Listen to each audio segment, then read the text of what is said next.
kemarin 2 minggu yang lalu kan saya kan isi penyuluhan tentang HT. 2 kali saya isi kan tentang HT terus ya. Nah sekarang yang bulan impian kata nih. Jadi nanti untuk temanya penyuluhan hari ini adalah trik cara mengelola sikap penderita diabetes. Ini saya mau ngasih tips sama Bapak Ibu, terutama pada Bapak Ibu yang sudah terdiagnosa DA. Jadi kita review sebentar nih Bapak Ibu nih. Apakah itu diabetes mellitus itu? Jadi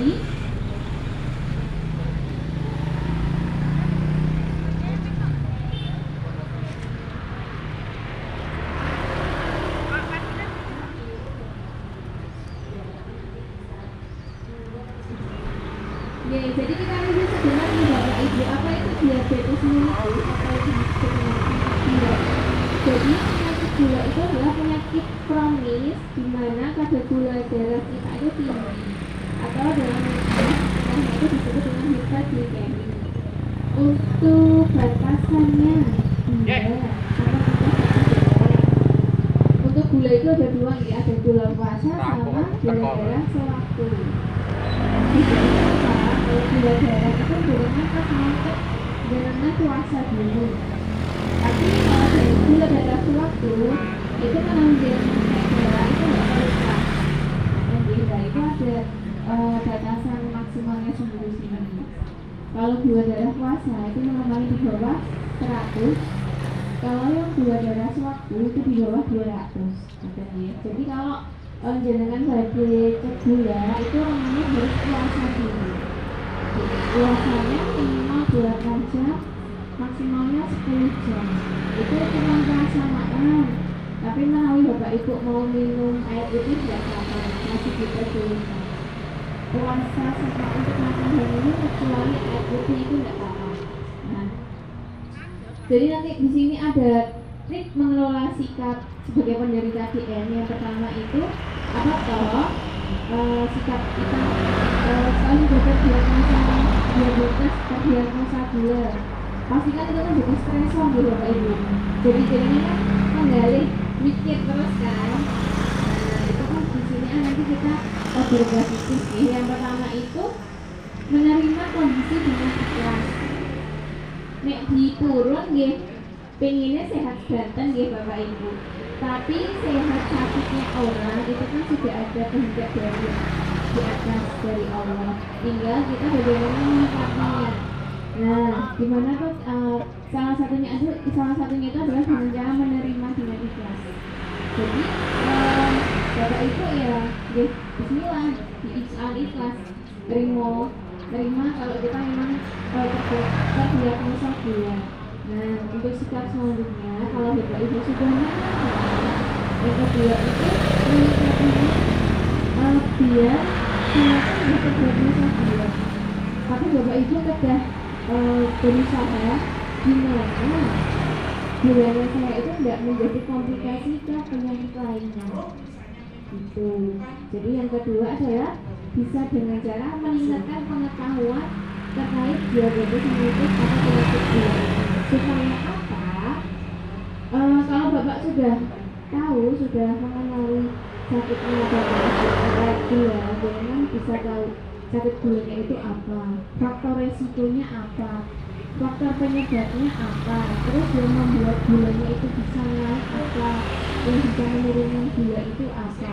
Gitu. Jadi penambahan informasi terkait penyakit gula itu perlu sekali untuk menyikapi untuk mengelola stres juga pada penderita diabetes gitu nih. Biar jalannya nggak kepikiran kalau jangan berjalan diagnosa gula. Pasti pikirannya kan berambang sampai kemana-mana, nanti komplikasinya ini gitu kan.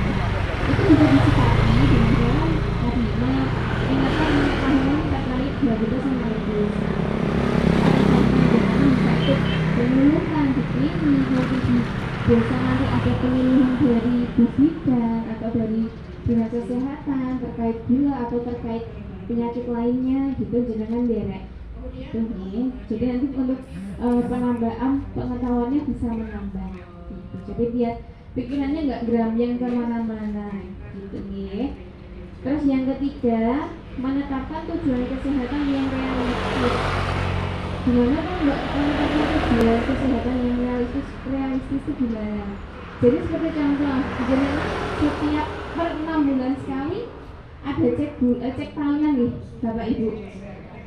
Terlebih lagi untuk yang penderita gula itu ada cek HbA1c, ada toh dari yang kalau Bapak Ibu yang punya gula. Nah itu tuh HbA1c itu fungsinya untuk mengevaluasi obat yang dikonsumsi rutin itu pengaruh nggak sama kadar gula jenengan. Jadi kalau yang di hasilnya itu HbA1c ini bisa jadi untuk dosis obatnya itu jenengan kurang atau kepatuhan jenengan terhadap minum obat itu juga kurang. Jadi obatnya diminum, obatnya nggak diminum. Tapi itu bisa cek HbA1c-nya itu. Terus untuk cek yang ketiga adalah menjaga komunikasi dengan tenaga medis. Jadi Bapak Ibu kalau mengalami update terkait faktor resiko atau terkait apapun terkait obat, silakan dikomunikasikan dengan tenaga medis.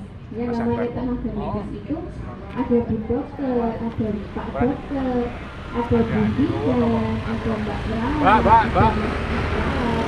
Bedanya Kalau Bapak beda, Ibu beda. ada pertanyaan yang jenengan tadi atau jenengan nggak tahu, silakan ditanyakan ke kita.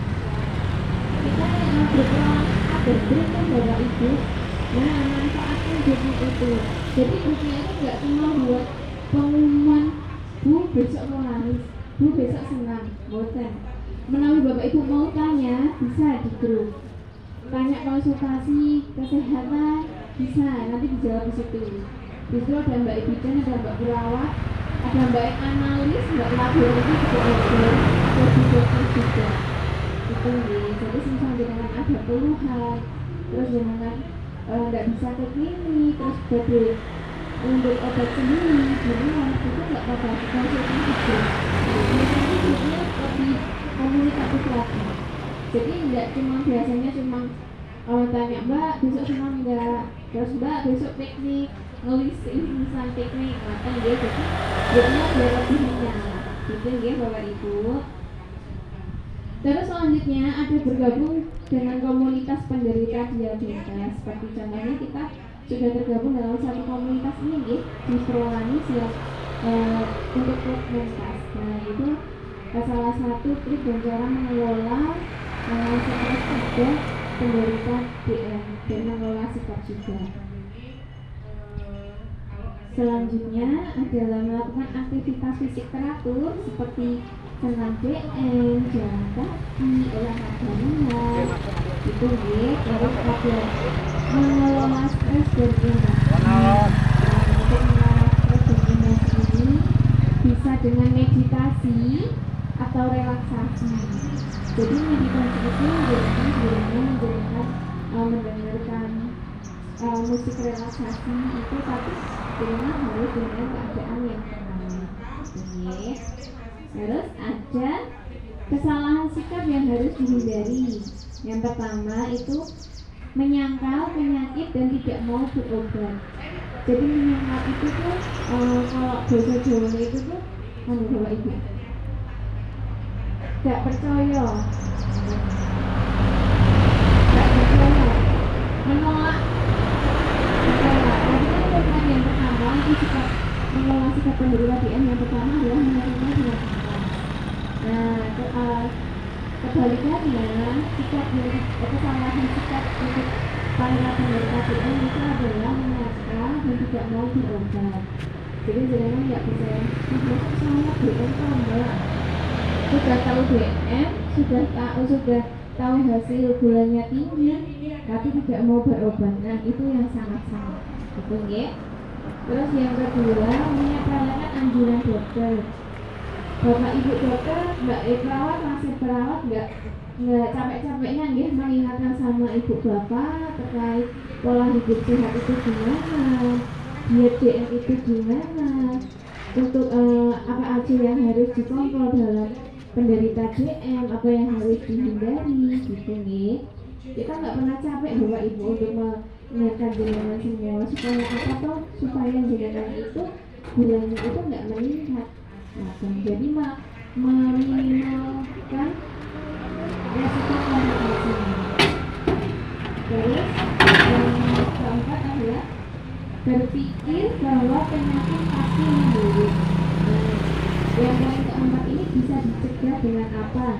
Dengan jenengan rutin minum obat, ikut komunitas DM, menambah wawasan gitu. Jadi kalau sudah terdiagnosa DM, kalau jenengan pola hidupnya, pola makannya itu bisa berubah, itu pasti penyakit itu tidak bakal memburuk.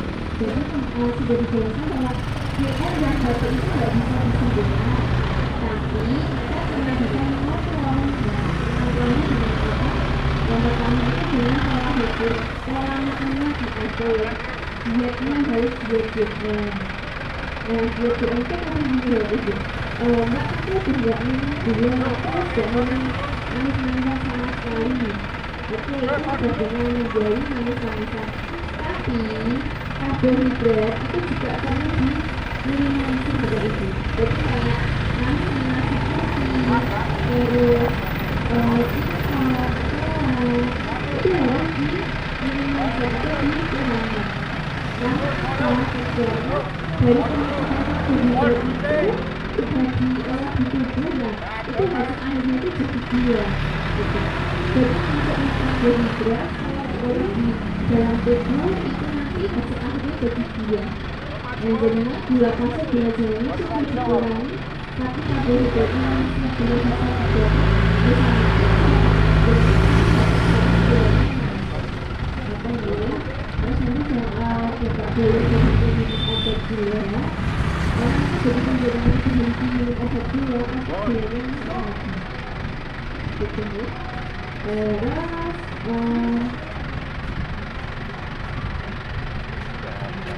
Terus yang terakhir adalah membandingkan diri secara negatif dengan orang sehat.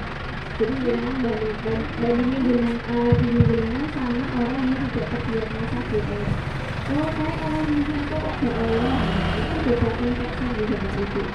Kalau jadi jenengan sudah terdiagnosa DM, jenengan harus taat terhadap aturan minum obat, terus pola hidupnya, diet DM-nya, gitu ya.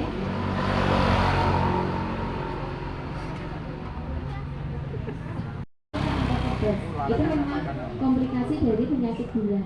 Nah, itu kurang apa toh Mbak?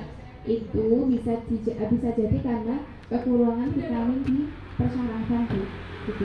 Jadi kalau biasanya yang pasien DM ini ada obatnya itu ditambah vitamin. Jadi vitamin ditambah vitamin B12. Gitu.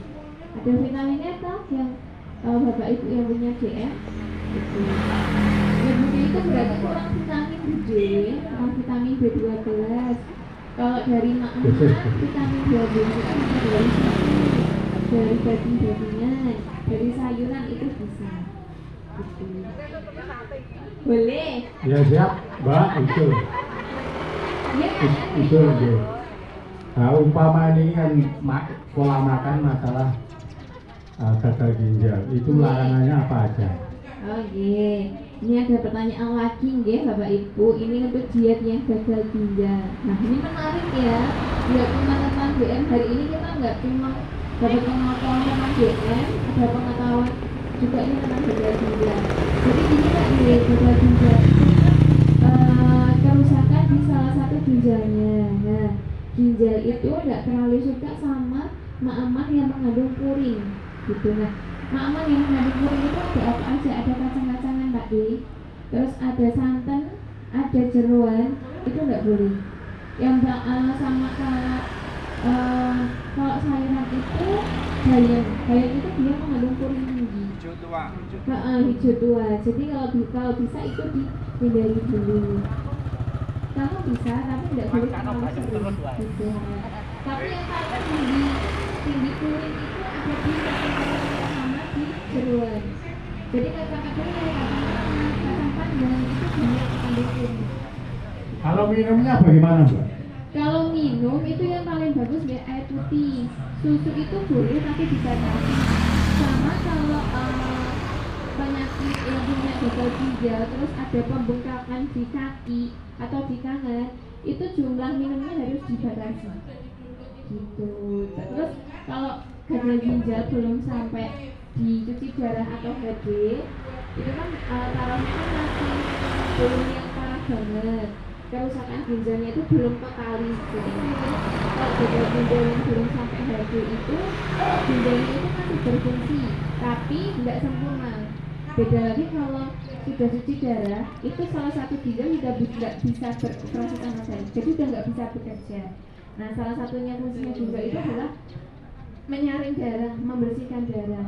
Nah, kalau ginjalnya udah stop, udah nggak bisa bekerja, itu harus cuci darah. Jadi cuci darahnya itu pakai alat gitu. Nah, itu penggantinya ginjal. Gitu. Apa itu, Pak? Apa? Kalau udah cuci darah, itu minumnya harus teratur atau dibatasi? Tetap dibatasi, Pak. Soalnya kalau cuci darah itu harus dibatasi. Gitu biasanya nanti dari dokter spesialisnya itu nanti ditarget. Ada yang sudah HD, udah gagal ginjal kronis, itu ditarget sehari itu cuma boleh minum 1 gelas kecil itu. Tapi itu nanti ada perhitungannya. Nah, itu nanti memperhitungkan dari dokter spesialis. Gitu. Kalau belum dianjurkan dari dokter, gimana tunjuknya sehari sebentar itu belum, berarti kan ginjalnya kan masih bisa berfungsi tapi tidak sempurna. Nah, itu tapi dari kita sendiri tetap harus membatasi air minum. Gitu. Ada ditanyakan lagi, Pak?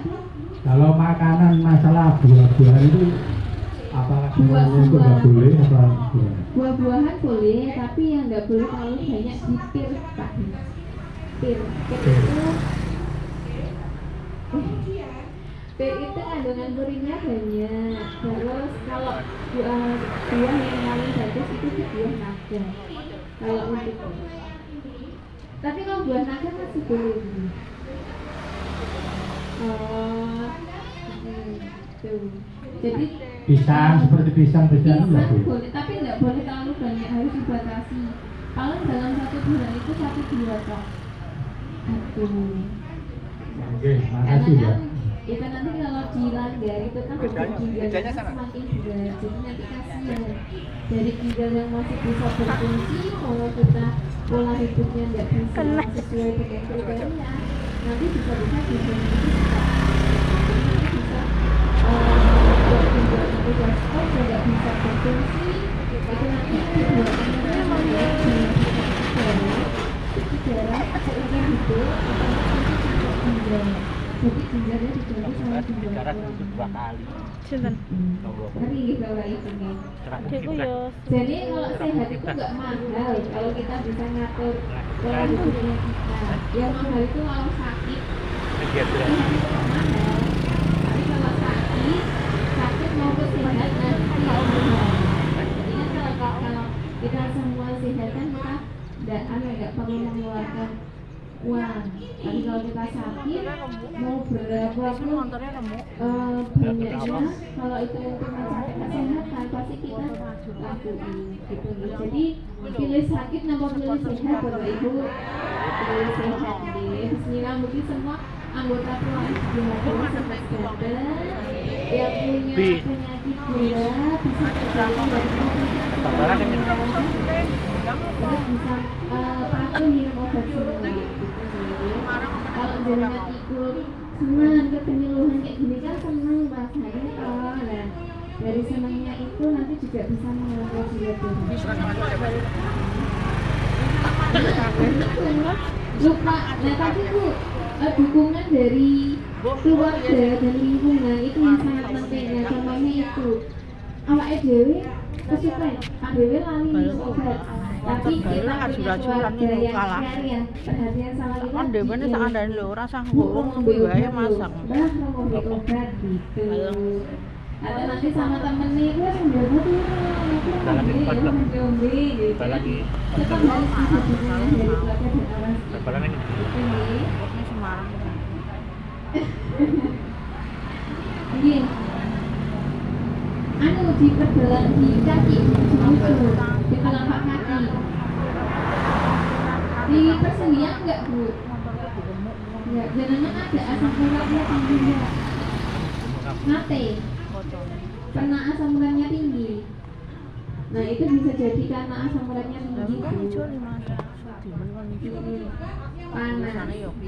Nanti kalau kayak gitu, kalau Sakit dia ngerti bodoh. kurangnya jenengan rendam pakai air. Ya gini loh. Aku mau enggak direndam di kompres. Nggih, ngetane Pak, ngetane. Pas mau duduk, pas mau tidur malam itu dikompres dulu aja. Jadi kalau air hangat, jadi air kompres air hangat itu bisa meredakan nyeri. Gitu. Tapi kalau air hangat itu kompresnya kompres dulu. Tapi kalau kakinya terasa panas, dulu nanti dikompresnya pakai air panas. Gitu nih. Ada yang ditanyakan lagi buat ini sebelum saya tutup? Gabapentin itu gabungan dari obat gula, Bu. Jadi dia itu buat menstabilkan gula darah sama vitamin juga. Itu biasanya karena kan metabolisme tubuh itu kan paling bagus kan di malam hari. Nah, harapannya kenapa obatnya diminum malam hari karena pas jenengan tidur itu sistem organnya semua istirahat kecuali sistem pencernaan. Nah, harapannya kalau sudah minum obat itu bisa terserap dan tersalurkan secara menyeluruh pas malam hari itu. Jadi kan pas jenengan nggak ada kegiatan itu bisa disetorkan di bagian-bagian yang diperlukan. Nah, ada yang pagi mungkin kalau dari itu kan untuk minum pagi atau malamnya itu kan karena anjuran dari dokter nih Bapak Ibu. Kalau memang nggak dianjurkan itu lebih baiknya malam. Tapi kalau sudah dianjurkan minum pagi kemungkinan obat malamnya jenengan itu sudah ada fungsi yang sama. Jadi tidak double, ada yang diminum pagi, ada yang diminum malam. Tapi kalau dokternya nggak sanjang itu harus diminum malam. Jadi nggak harus minum pagi. Kalau Bapak itu lebih bagusnya jenengan minum malam. Gitu ya. Ada lagi dokter? Ada. Ya, terima kasih. Saya hanya ingin menanyakan ini yang terakhir mungkin dulu. Masalah prolanis. Apakah di dalam prolanis itu kan program pengelolaan penyakit. Apa yang dikelola hanya penyakit hipertensi dan diabetes? Ini karena prolanis itu kan memang dari pusatnya atau dari BPJS-nya. Untuk prolanis itu memang difokuskan untuk pasien-pasien yang penderita HRT dan DM. Memang itu sudah diprogramkan khusus dari BPJS. Jadi memang kita fokusnya itu untuk HRT sama DM. Dan kalau di luar itu kalau memang rutin minum obat itu nanti jadinya jadi pasien PRB atau pasien rujuk balik. Jadi yang pasien rujuk balik itu ada yang punya penyakit asma, paru, jantung, ginjal. Itu nanti masuknya di PRB. Jadi mereka tetap konsumsi obat rutin, dapat obat rutin. Obatnya itu ngambilnya sendiri di Arosa. Dan kalau yang di luar prolanis itu nggak ada pemantauan per 16 hari. Jadi nggak ada cek tahunan. Ngapain? Ada yang ditanyakan lagi? Belum saya tutup? Ya. Sudah ya, Bapak Ibu, terima kasih untuk waktunya sudah mau mendengarkan penyuluhan.